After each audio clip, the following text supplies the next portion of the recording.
Muy buenos días para todas las personas que se encuentran conectadas en esta charla virtual sobre COVID-19 y embarazo.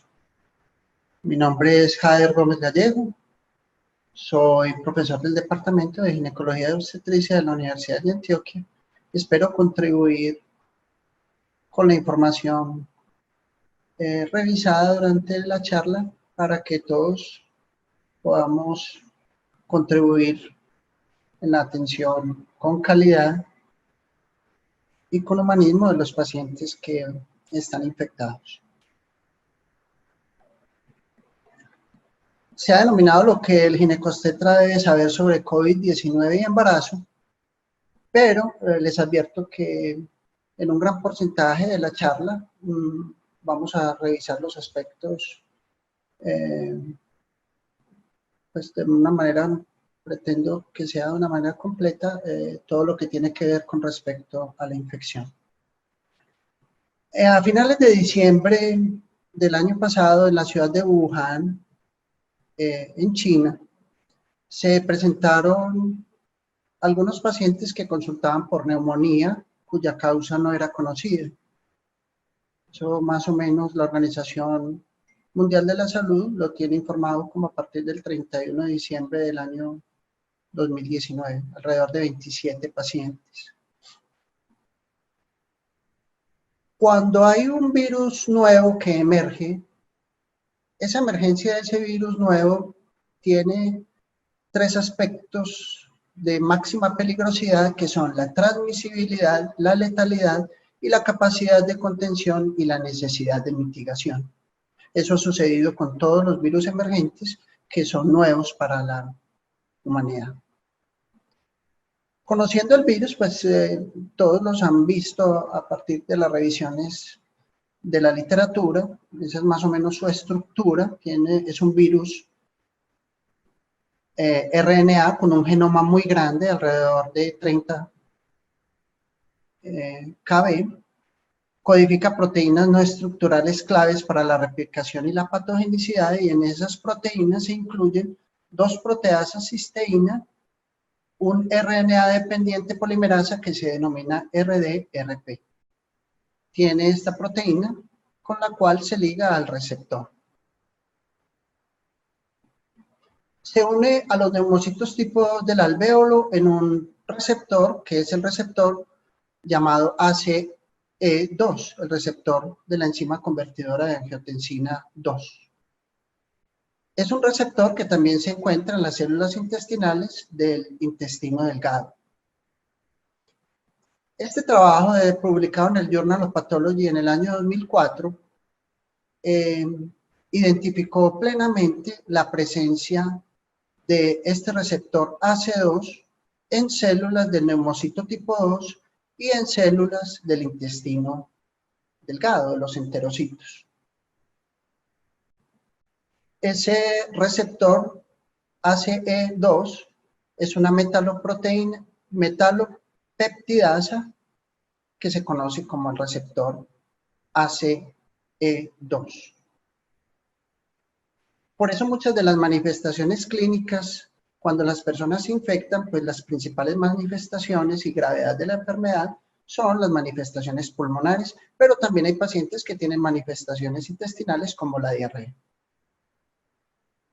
En ese artículo que está referenciado, se realizaron tinciones especiales, tanto del alvéolo como del intestino delgado, y pudieron determinar las que aparecen acá con flechas, es la presencia del receptor ACE2, de la angiotensina 2. Este es un esquema que representa cómo el virus, cuando llega al alvéolo, a neumocitos tipo 2, usando esta proteína, se une al receptor. Y de esa manera, pues, se interioriza en el alvéolo y ocasiona el daño, el efecto citopático viral sobre los neumocitos tipo 2. Evoluciona con el tiempo.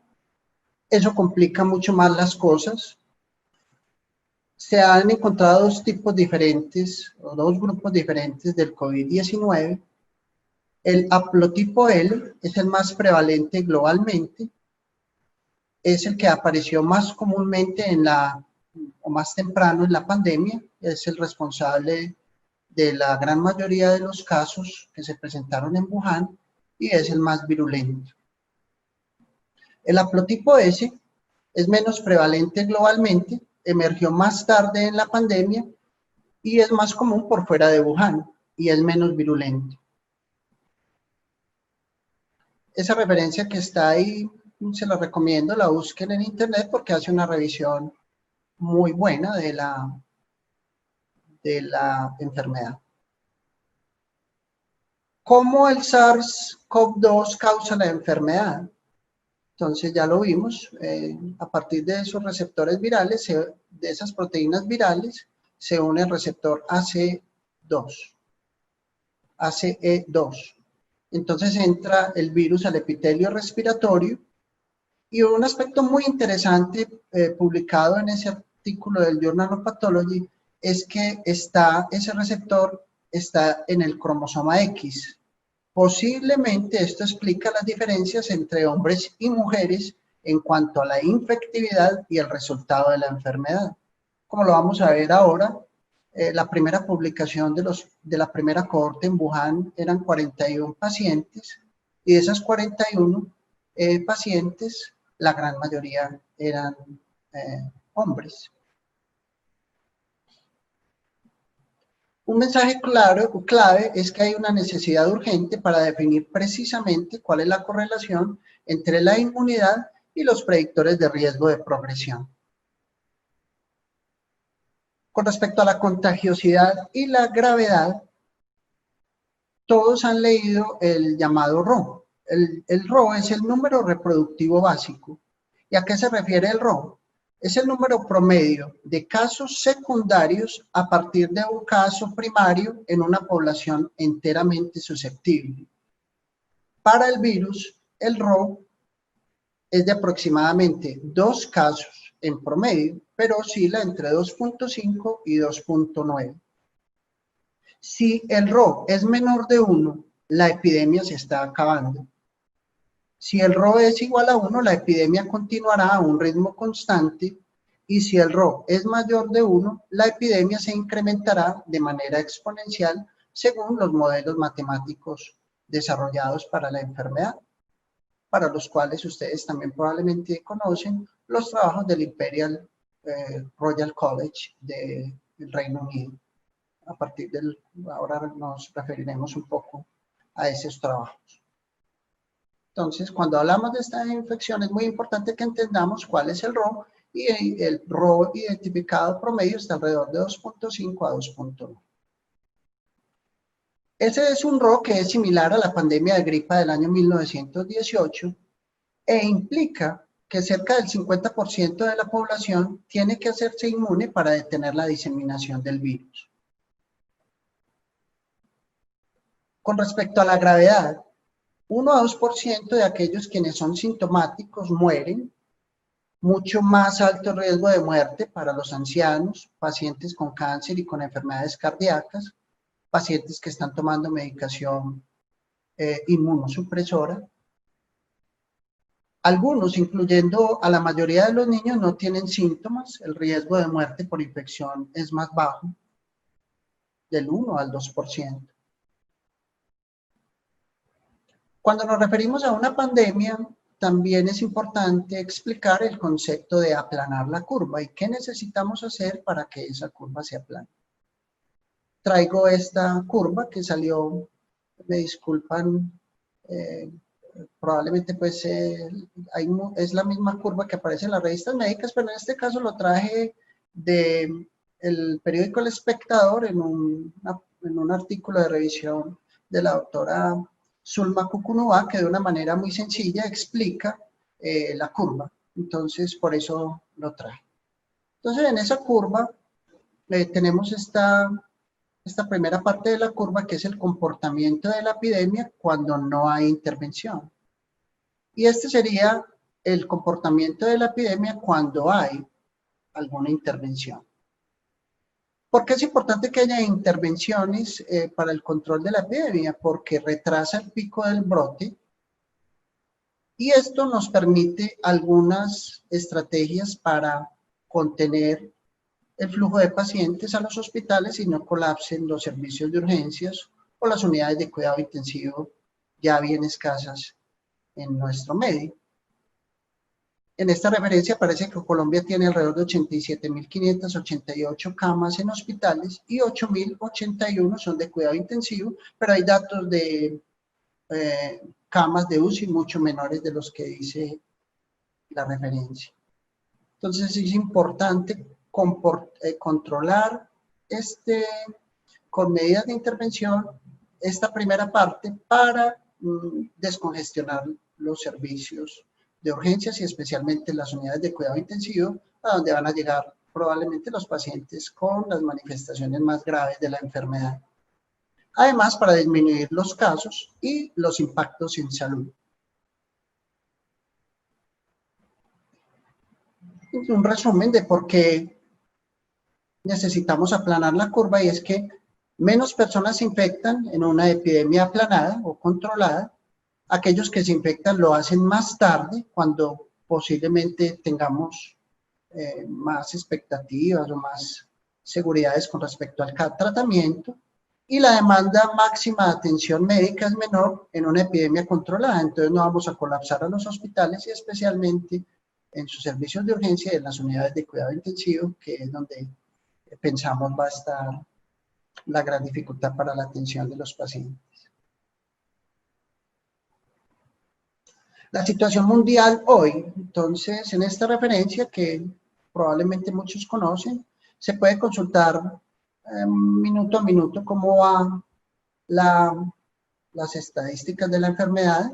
Entonces amanecimos con 244.602 casos confirmados, 160 países del mundo con la infección, 10.031 muertes y 86.033 personas recuperadas.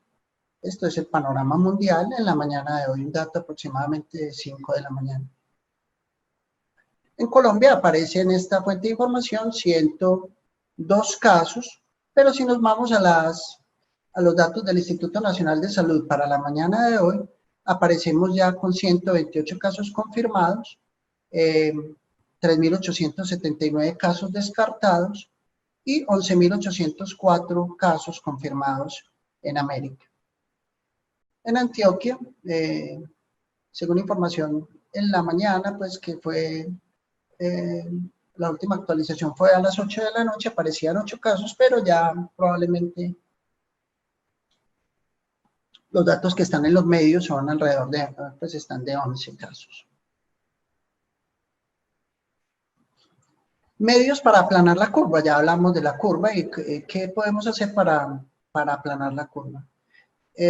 Fundamental reducir los contactos sociales, el distanciamiento social, es decir, cancelación de reuniones públicas, actos en las iglesias, restaurantes, evitar los conglomerados de las personas en sitios cerrados, es una medida fundamental para el manejo de la epidemia.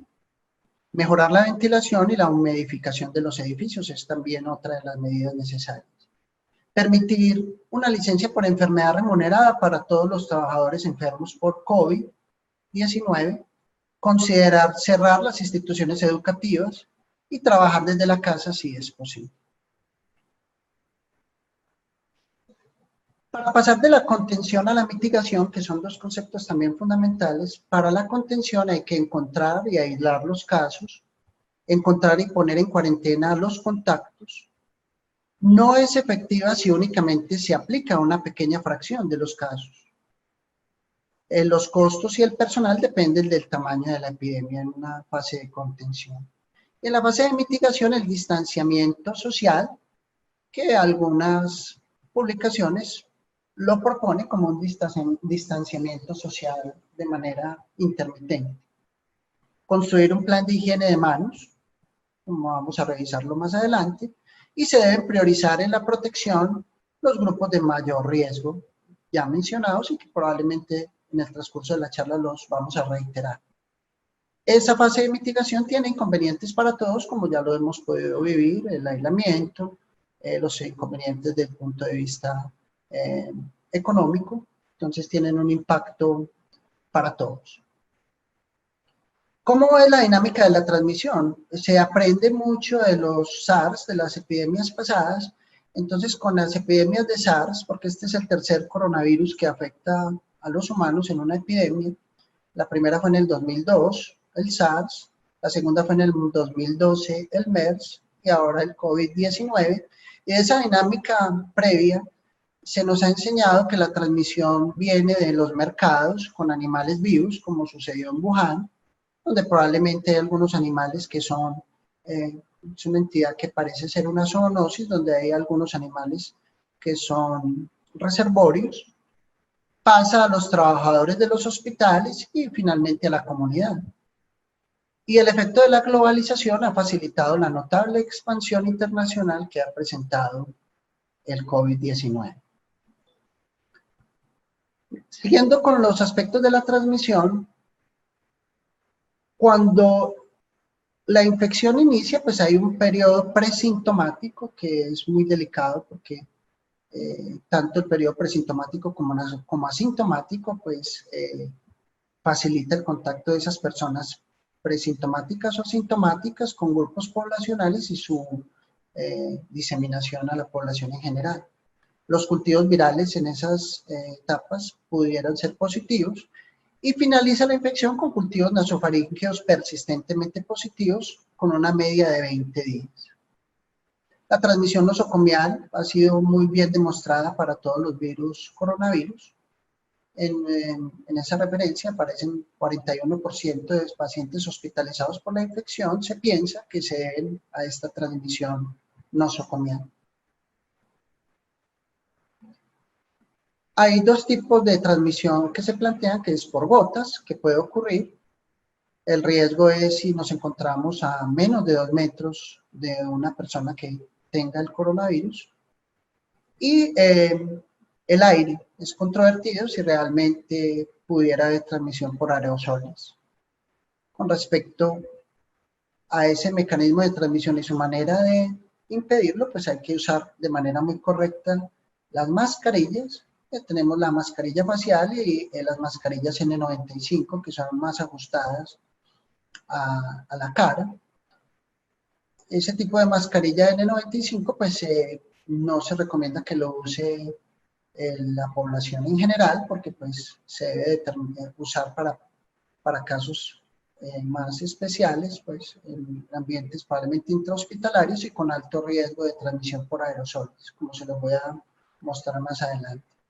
Entonces, ¿a quién se recomienda usar una mascarilla común? Pues, este tipo de mascarilla. En pacientes que tienen síntomas respiratorios, como que tosen o estornudan y que tienen fiebre, en los trabajadores de la salud, en personas que han tenido un contacto estrecho con alguien con una infección respiratoria. Para usar la mascarilla hay que lavarse durante 20 segundos previamente muy bien las manos y colocar la mascarilla que tape muy bien la nariz y la boca y garantizar que quede completamente hermética sobre la nariz y la boca. Evitar toser enfrente de la mascarilla y luego de si has tosido, pues lavarte las manos por 20 segundos.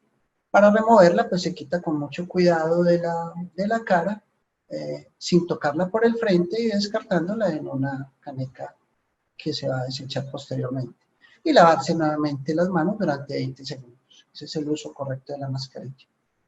Las guías con respecto al uso de la mascarilla, pues son un poco diferentes. Entonces la guía canadiense y la Organización Mundial de la Salud la recomiendan únicamente para la transmisión como precaución para gotas, pero reconocen que puede haber transmisión por aerosoles en procedimientos de alto riesgo como la intubación, la ventilación no invasiva, la reanimación cardiocerebropulmonar, la ventilación con bolsa máscara y la realización de broncoscopia. Entonces, cuando el personal de la salud se va a enfrentar a este tipo de procedimientos, debe usar no solo la mascarilla N95, sino que también debe tener una protección con unas gafas, un gorro y un vestido y guantes. El aspecto fundamental con el vestido es que los guantes deben cubrir el vestido, o sea, no se puede poner el vestido por encima de los guantes, debe estar completamente hermético. En esa publicación de EMCRIT que está en las diapositivas pueden ustedes entrar y ver un video que es muy educativo, no lo monté en la charla porque pues para no tener como muchas dificultades en la presentación, pero lo pueden consultar ahí, verlo y replicarlo para el momento en que nos toque llevar a cabo el uso adecuado de este tipo de protección personal. Con respecto a la transmisión, el CDC sí recomienda que tengamos precaución por aerosoles todo el tiempo que manejes pacientes con COVID-19.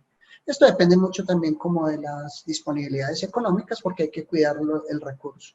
Son recursos que se nos van a agotar y que hay que usarlos de una manera muy racional para que cuando realmente lo necesitemos podamos disponer de ellos. La transmisión se considera que es muy eficiente de humano a humano y es por contacto, de fomite a la cara. Entonces hay que evitar tocar las áreas húmedas de la cara, como los ojos, la nariz, la boca. En esta ayuda, pues, cada que estornudamos, lanzamos al aire alrededor de 200 millones de gérmenes. Higienizarnos las manos pues mata el 99.9% de los gérmenes, pero el 0.01% de estos 200 millones son alrededor de 2 millones de gérmenes que no hemos podido atacar con higienizarlo las manos. Entonces hay que tener mucho cuidado que puede caer en superficies, entonces se considera importante limpiar de manera permanente con alcohol las áreas de superficie de trabajo. Y como el Ministerio de Salud lo ha replicado en muchas de sus infografías, mantener limpias las superficies, al estornudar tener la etiqueta del estornudo, cubriéndote con el brazo. Si tienes síntomas de resfriado, usa el tapabocas, lávate las manos con frecuencia, toma mucho líquido y ventila tu casa.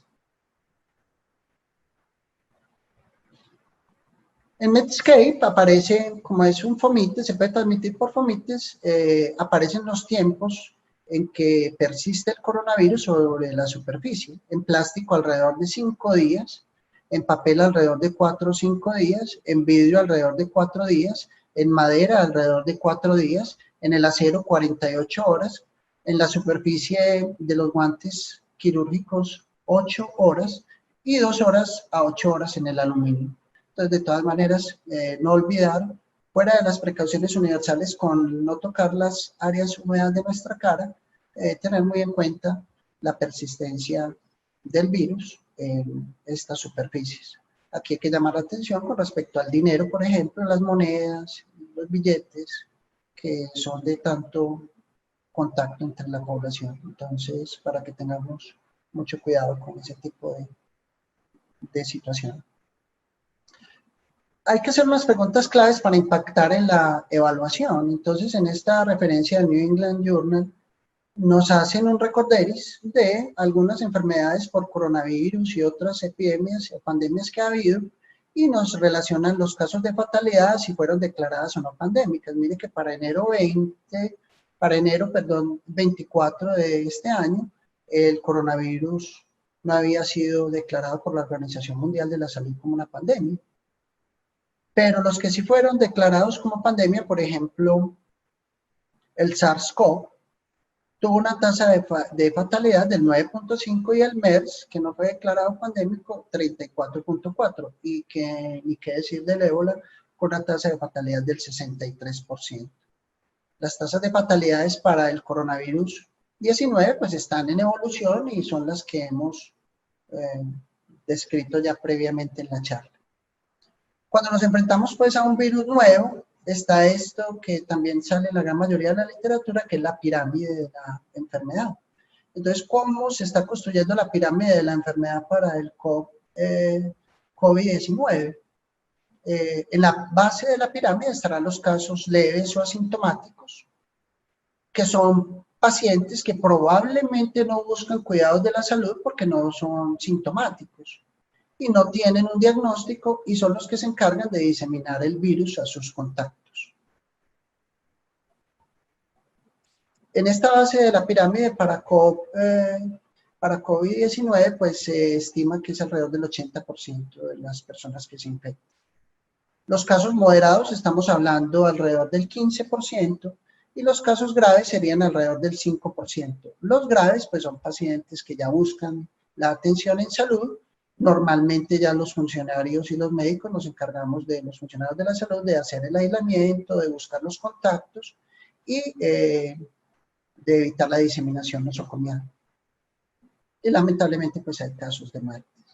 Esos casos de muertes, entonces sería para este COVID-19 lo que más o menos se ha establecido, alrededor del 5% entran a unidad de cuidado intensivo y ese 5% alrededor de un 2 o un 3% fallece.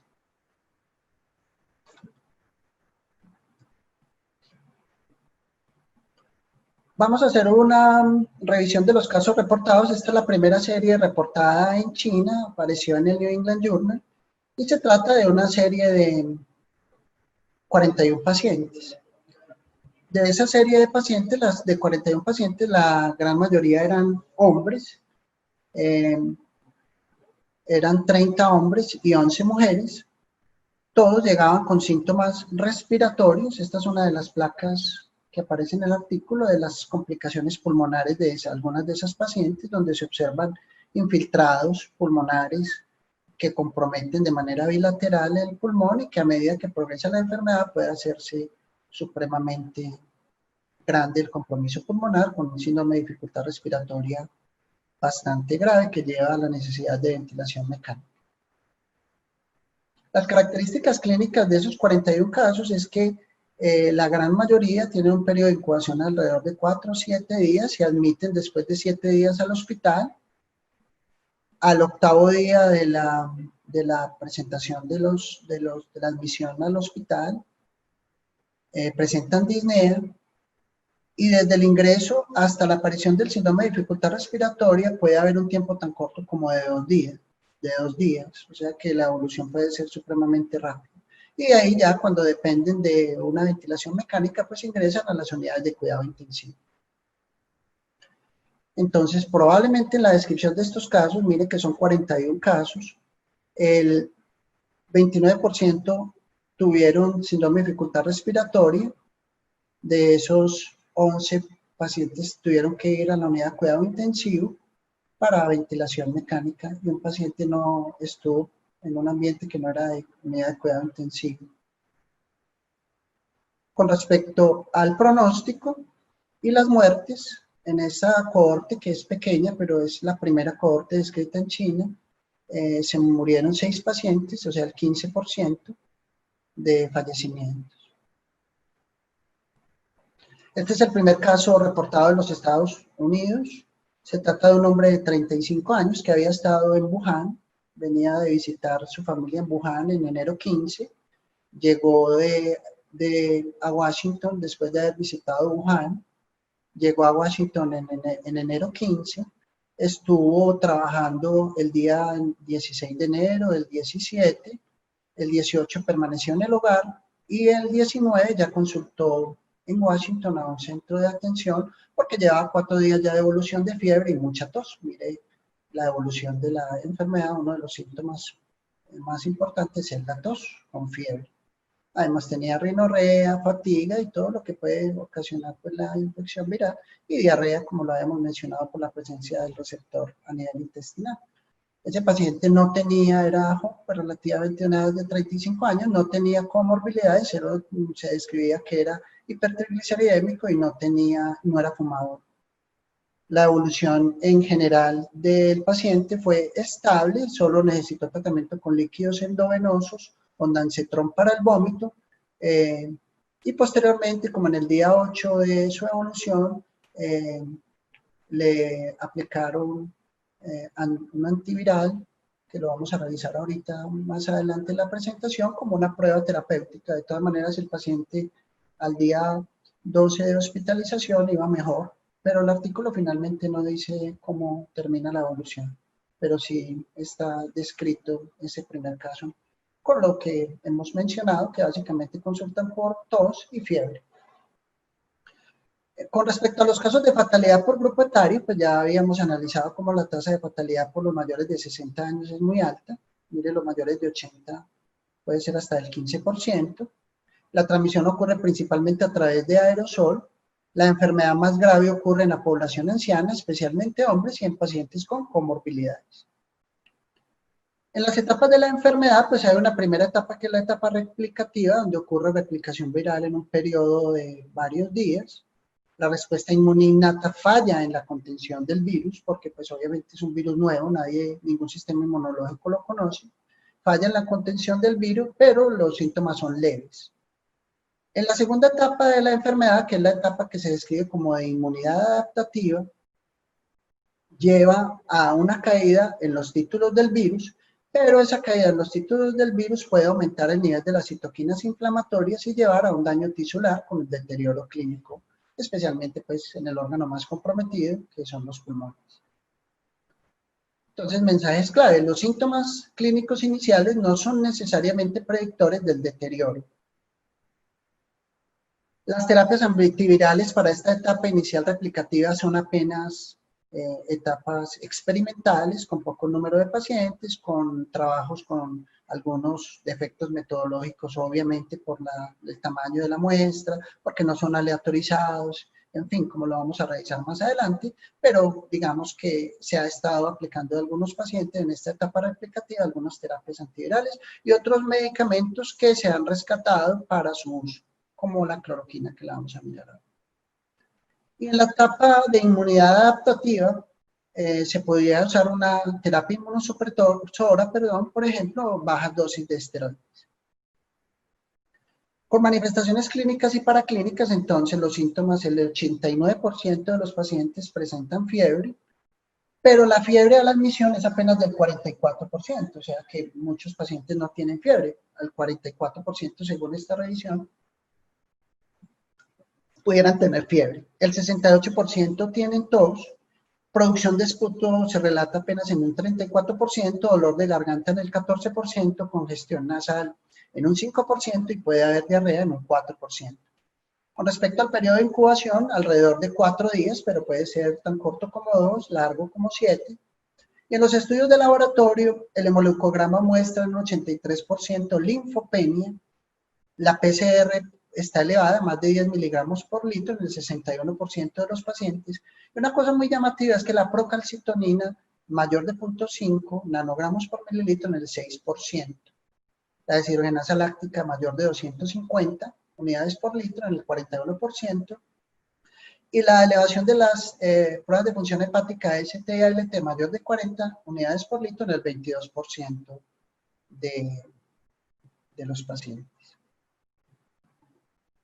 Con respecto al espectro de la enfermedad, ya lo habríamos mirado ahora en la pirámide, el 14% desarrollan una enfermedad grave, 14-15%, el 5% requieren un cuidado en UCI y el 2% requieren ventilación mecánica y tasas de fatalidad del 1 al 3%.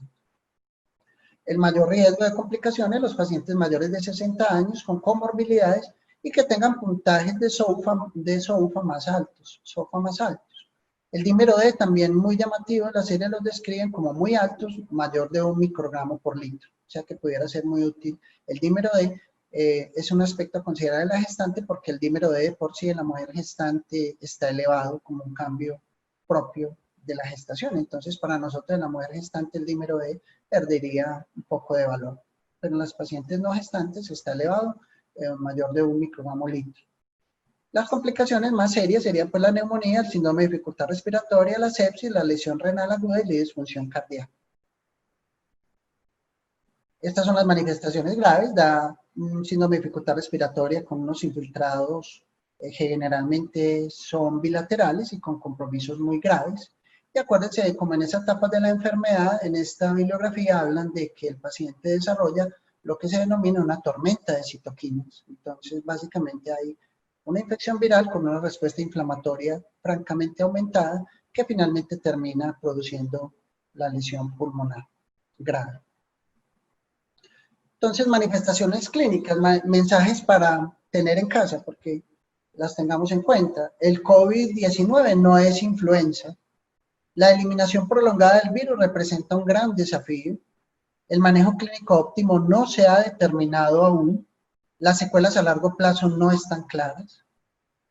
Los hallazgos radiológicos lo hemos visto en el transcurso de la charla, la presencia de unos infiltrados que a medida que va progresando la enfermedad, pues van progresando a comprometer, son generalmente bilaterales, como una neumonía típica, y van progresando en su compromiso hasta hacerse, en muchos de los pacientes más graves, generalizados. La tomografía del TAC de alta resolución del tórax es una herramienta muy útil para el diagnóstico de las pacientes, y quiero hacer aquí un llamado de atención, es que ninguna gestante en la cual sospechemos un SRA por un COVID-19 tendría contraindicada la realización de una tomografía del tórax. Está básicamente demostrado que no tiene ningún problema de la irradiación, son mínimos para el bebé. Entonces, si la paciente necesita una tomografía de alta resolución del tórax, hay que hacerlo. Y entre otras cosas, muchas veces, como lo vamos a ver en una ayuda que tengo más adelante, las manifestaciones radiológicas, tanto de la radiografía como de la tomografía, anteceden con mucho a la positividad de las pruebas tomadas en los pacientes. Entonces, el primer indicio probablemente puedan ser las imágenes antes que la presencia de las pruebas de reacción en cadena polimerasa en los hisopados nasales o nasofaringeos, que entre otras cosas no las tenemos tan disponibles, ¿ya? Las estamos haciendo, pero no están tan disponibles. Con respecto a las pruebas diagnósticas, entonces un repasito: la linfopenia es común, el 80% de los pacientes lo tienen. La trombocitopenia leve es común, pero es muy raro que sea menor de 100.000 el recuento por centímetro cúbico, que el recuento sea menor de 100.000 es raro. Pero si está presente un recuento por debajo de 100.000, eso es un signo de pobre pronóstico. Con respecto a las pruebas de coagulación, son cercanas al valor normal al ingreso. El dímero D está elevado, como lo mencioné, y la evolución a CID con el tiempo puede ser posible. Con marcadores inflamatorios, la procalcitonina no parece aumentar. Eso es una cosa que ayuda, menos de 0.5 en el 95% de los pacientes. O sea que ese aumento, un paciente que sospechemos la infección que tenga una procalcitonina elevada, probablemente sugiere otro diagnóstico o que el paciente tiene una infección bacteriana sobreimpuesta. La PCR sí está aumentada.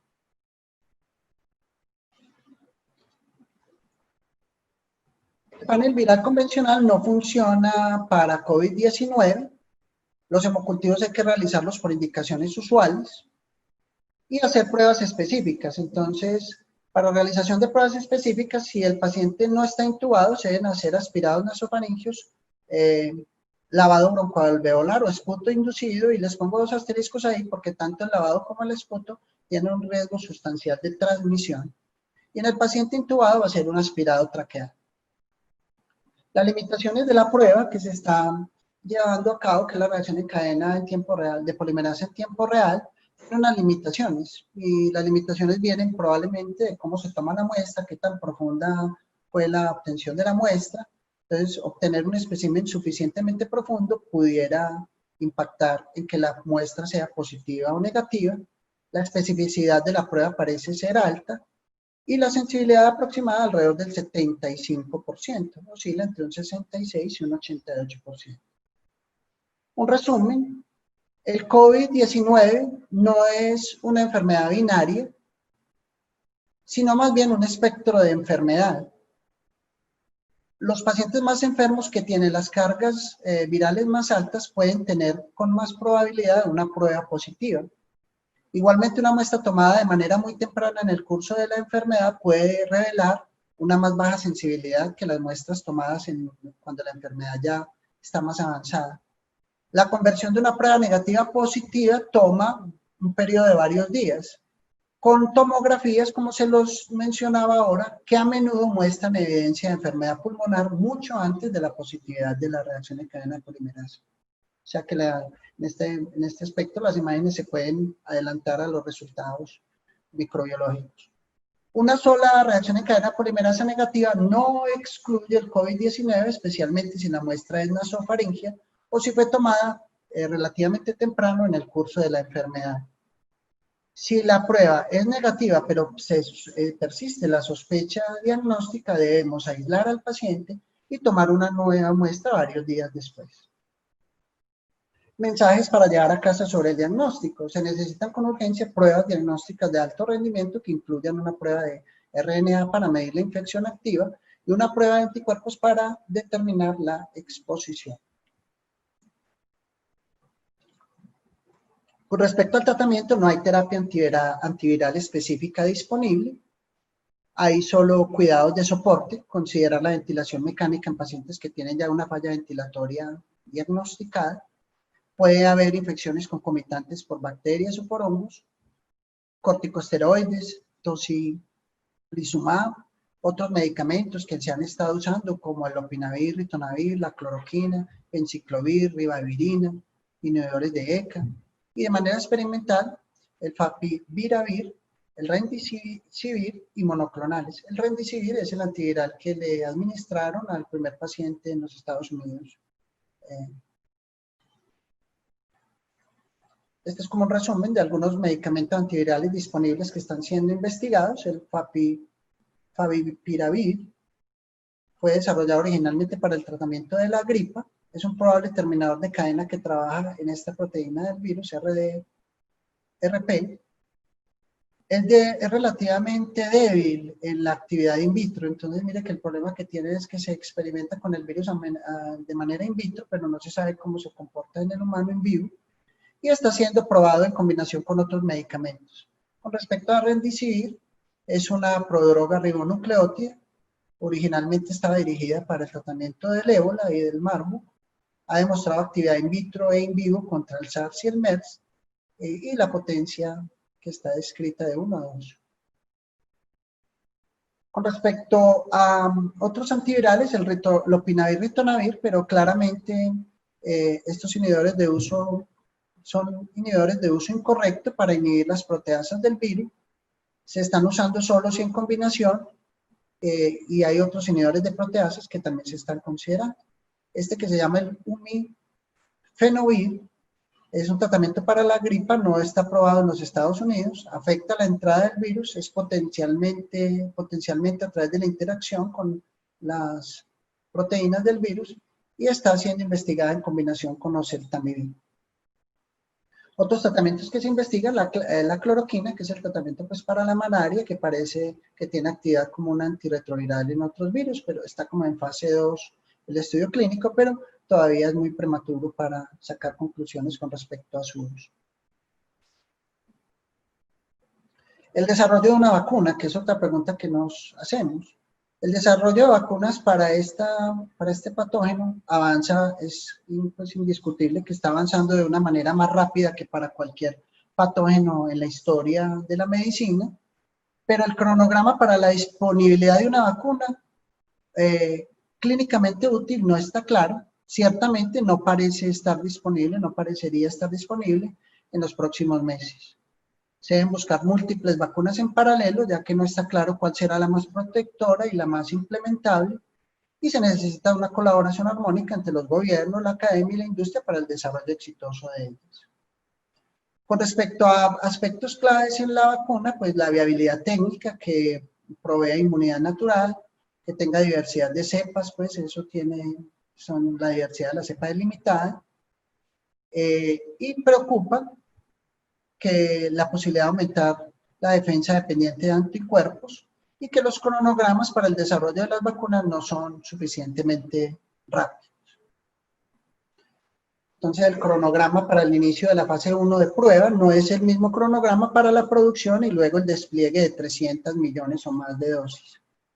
Una vacuna para uso clínico aún está lejos. En las personas, pues lo que he leído, los expertos más optimistas hablan que alrededor de agosto, septiembre, finales del año, sí nos va muy bien. Vamos a entrar en los aspectos de las guías para la gestante. Con respecto a las infecciones por SARS y MERS, ¿qué se aprendió, qué aprendimos los obstetras? Que había resultados adversos del embarazo relacionados con la infección. Se presentaba mayor tasa de abortos, de parto prematuro, de restricción del crecimiento intrauterino y de muerte materna. Para COVID-19 la transmisión vertical no ha sido identificada. Hay una transmisión perinatal que se sospechó en un caso y las consecuencias de la infección son ciertas. Este fue un caso de un bebé que nació de una mamá que consultó por una neumonía por el COVID-19, fue llevada a cesárea, pero dentro de la cesárea no tomaron las muestras de líquido amniótico, ni de cordón umbilical, ni el estudio placentario para demostrar la presencia del virus de manera intrauterina. Al bebé le tomaron las muestras a las 36 horas de haber sido nacido, después de nacer, y fueron positivos. Entonces queda siempre como el interrogante si fue una transmisión perinatal, si era inútero, pero como es un aspecto nuevo, pues siempre nos queda la pregunta si pudiera existir o no la transmisión perinatal. De hecho, ese primer bebé que la primera serie que les voy a mostrar de maternas, que es de 9 casos, todas terminaron en cesárea porque tenemos la incertidumbre de si hay transmisión perinatal o no. Entonces, la vía del parto en esas pacientes ha sido la cesárea por ese tipo de incertidumbre. Este es el primer artículo que recoge las características clínicas y la transmisión vertical intrauterina del COVID-19 en 9 mujeres gestantes. Esas 9 mujeres gestantes es un pequeño grupo. Obviamente, la infección no pudo ser establecida y tiene problemas pues, metodológicos, que es el número pequeño de pacientes del trabajo. Todas estaban en el tercer trimestre del embarazo, entonces no podemos sacar conclusiones de cómo afecta el COVID en el primero o en el segundo trimestre. Cuando hay un virus nuevo, como lo vivimos con el Zika hace unos años, pues siempre nos tenemos que preparar para los peores escenarios clínicos. Entonces, en este trabajo, pues las pacientes eran todas en el tercer trimestre, entonces no se pueden sacar conclusiones con respecto a qué pasó con el primero y el segundo trimestre. A ellos, en estas pacientes que terminaban en cesárea, cuando las llevaban a cesárea, tomaban muestras de líquido amniótico, del cordón, de sangre del cordón, y les tomaban muestras nasofaringeas a los bebés. Además, muestras de la leche materna, aislaban la mamá del bebé y miraban cómo salían los cultivos. En esas 9 pacientes de cesárea no se pudo obtener cultivos positivos de esas muestras. El Colegio Americano de Ginecología y Obstetricia y la Sociedad de Medicina Materno-Fetal Americana proponen este flujograma que se los voy a presentar. Entonces, las mujeres gestantes, mencionan ellos, no parecen tener un riesgo incrementado para una enfermedad grave, pero hay carencia pues de datos, entonces siempre tenemos ahí como ese gran interrogante de cómo va a evolucionar realmente la infección en las gestantes. Si partimos de la base de los cambios fisiológicos del embarazo y los cambios fisiológicos sobre el sistema respiratorio, ya por todos conocidos como la disminución de la capacidad residual funcional de las pacientes, el edema de la vía aérea, la poca tolerancia a la hipoxia que tienen las maternas y que el órgano principalmente comprometido en las infecciones graves son los pulmones, pues podríamos decir que estamos ante un grupo poblacional de muy alto riesgo en caso de un compromiso pulmonar. Entonces, ese flujograma parte de evaluar los siguientes síntomas en la paciente. Le debemos preguntar si ha tenido fiebre o objetivar si ha tenido fiebre mayor o igual a 38 grados centígrados o 100.4 Fahrenheit. Y la fiebre con uno más de los siguientes, como la tos, dificultad para respirar, taquipnea o síntomas gastrointestinales, si no encontramos en este interrogatorio, en ese examen físico, si es negativo, la paciente debe tener un cuidado prenatal rutinario. Pero si la respuesta es positiva, entonces debemos realizar una evaluación de la gravedad de la enfermedad. Le hacemos estas preguntas básicas. ¿Tiene dificultad para respirar? Y uno observa, pues se le pregunta, pero también se observa. ¿Tiene dificultad para completar una oración sin jadear? ¿O tiene que detenerse para respirar con frecuencia cuando camina en una habitación? ¿Ha tenido hemoptisis? ¿Tiene dolor o presión o sensación de presión nuevos en el pecho que no sea por el dolor al toser. Muestra signos de deshidratación como mareos cuando está de pie. Responde menos de lo normal o luce confusa al hablar el interlocutor con la paciente. Entonces, si al hacer esa evaluación de la gravedad no hay respuestas positivas, se evalúan unos riesgos clínicos y sociales, dentro de los cuales están las comorbilidades. Es hipertensa, diabética, asmática, tiene infección por VIH, tiene enfermedades crónicas del corazón, hepáticas, pulmonares, renales, alguna discrasia sanguínea o usa medicamentos inmunosupresores. O tiene eventos obstétricos como una amenaza de parto prematuro, o si se encuentra que tiene incapacidad para el autocuidado o para cumplir con el seguimiento en caso de que sea necesario. Si no hay respuestas positivas, la paciente es de bajo riesgo, se refiere a la paciente para un cuidado sintomático en su hogar, hidratación y reposo, debe vigilar el desarrollo de cualquier síntoma y reiniciar el flujograma si se presentan nuevos síntomas. Y hay que tener las precauciones obstétricas de rutina. Si al evaluar los riesgos clínicos y sociales ya descritos, hay una respuesta positiva, la paciente tiene un riesgo moderado. Entonces, ¿qué hacemos con la paciente con riesgo moderado? La evaluamos tan pronto como sea posible en un ambiente ambulatorio con recursos que permitan determinar la gravedad de la enfermedad. Cuando sea posible, se debe enviar a la paciente a un ambiente donde pueda ser aislada. Evaluación por la clínica del compromiso respiratorio, o sea, hacemos el examen físico, la oximetría de pulso, podemos indicar unos rayos X del tórax o unos gases arteriales y no excluirlas de la tomografía de alta resolución del tórax. Se pudiera hacer con protección abdominal si está clínicamente indicada. Una frase pues muy acogida cuando usamos imágenes radiológicas en las gestantes es no castigarlas por estar en esa condición de gestantes. Si la imagen, el uso de la imagen favorece su uso, favorece el beneficio sobre los riesgos, habría que usarla y eso es claramente lo que indican las guías tanto para la placa de tórax como para la tomografía de alta resolución del tórax. No dejemos de indicarla si la necesitamos. Si encontramos que la paciente tiene un riesgo moderado y no hay compromiso respiratorio o complicaciones, se puede continuar con el seguimiento. Y la paciente puede continuar con el seguimiento, o sea, no se nos va a perder, la consideramos de bajo riesgo, enviamos a la paciente para manejo en el hogar con hidratación y reposo, vigilamos que no desarrolle síntomas, si los desarrolla volvemos a iniciar el flujograma y le damos las precauciones obstétricas de rutina. Si al evaluar el riesgo moderado hay compromiso respiratorio o complicaciones, la paciente se debe hospitalizar para evaluaciones adicionales y para mirar el tratamiento, que probablemente sea de soporte. Revisar las normas de aislamiento de los hospitales y del sistema de salud recomendado donde estemos trabajando. El protocolo americano pues dice que debe haber una habitación con presión negativa y otras medidas de control de infecciones para minimizar la exposición del paciente y el proveedor. Si al evaluar la gravedad de la paciente, de las preguntas que le hicimos como dificultad para respirar, las que ya mencionamos al inicio, cualquiera de esas preguntas positivas, la paciente tiene un riesgo elevado. Entonces, ¿qué hay que hacer con la paciente? Recomendarle que consulte un servicio de urgencias obstétricas, necesita aislamiento, notificar al personal de salud que la paciente está bajo investigación para que se tomen las medidas de precaución tanto para el aislamiento que permita aislar a la paciente y evitar el contagio de los personal de salud.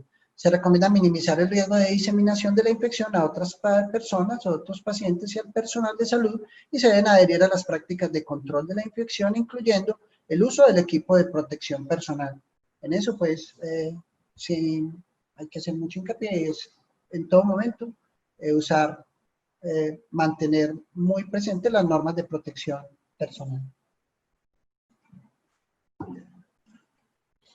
Este otro flujograma, me disculpan, no lo pude traducir porque pues no me daba, se desconfiguraba mucho, entonces no se evaluaba muy bien. Este lo propone un artículo de revisión de Lancet, que lo pueden consultar ahí en esa bibliografía, Entonces, si la mujer gestante tiene una exposición a SARS-CoV-2 o a COVID-19, exposición que se le ha documentado porque viajó a un país que está afectado por la infección en los 14 días previos o tuvo un contacto cercano con un caso confirmado de COVID-19, estuvo a menos de 1 metro, dicen estas guías, por más de 15 minutos, o vive junto con la persona, o detecta un contacto directo con líquidos, fluidos del paciente, se debe hacer el examen físico y tomar las pruebas diagnósticas de hisopados nasofaringios y faringios. Y la norma me llamó mucho la atención, dice que habría que tomar las muestras incluso si es asintomática. En las pacientes asintomáticas no se requeriría el aislamiento, se puede mandar a la casa para que se vigile la temperatura y los síntomas respiratorios y hacer las pruebas para el SARS, que ahora retomamos el flujograma por este lado. Si es sintomática por la fiebre, más de 38 grados, o tiene síntomas respiratorios, monitorizarse, vigilarse en el hospital, debe estar en una habitación con aislamiento respiratorio y que ojalá tuviera presión negativa, y tanto el personal de salud que la va a atender, usar todo su equipo de protección. El nacimiento pues se debe dar en un hospital de tercer nivel, donde se cumplan con todas las normas de precaución para evitar la infección. Y se le hacen las pruebas.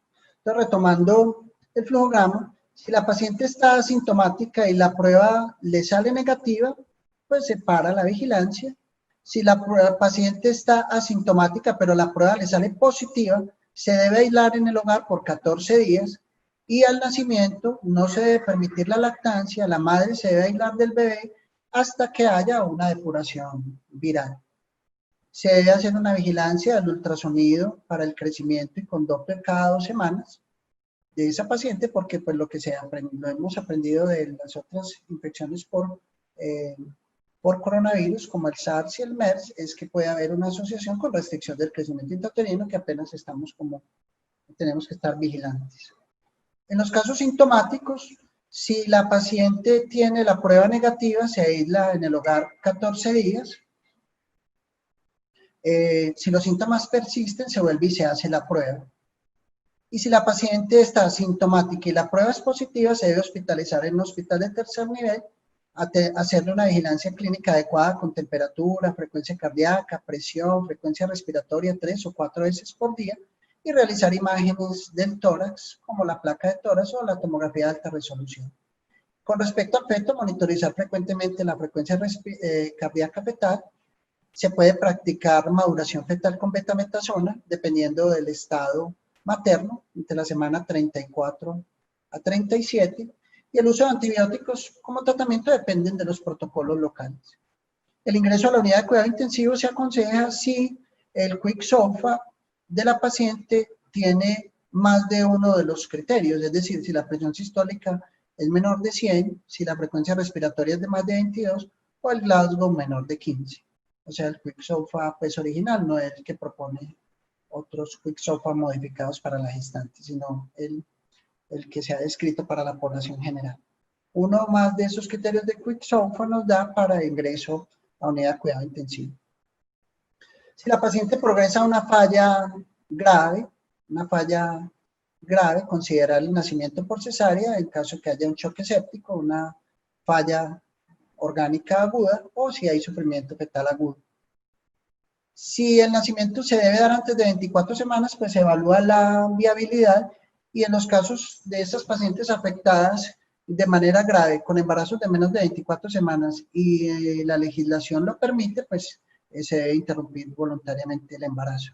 Y si es después de 24 semanas, debe estar hospitalizada en una habitación que tenga vacío, pues con presión negativa. Se puede permitir un parto vaginal, una inducción o parto instrumental cuando es posible, a menos que haya criterios de gravedad de la madre, clampar el cordón de manera muy temprana, limpiar el recién nacido y monitorizar el recién nacido también en un aislamiento durante 14 días en una habitación con presión negativa. Hacerle las pruebas al recién nacido del SARS-CoV-2 la reacción en cadena polimerasa, no permitir la lactancia y debe estar aislado de la madre hasta que se resuelva baje la carga viral de la madre.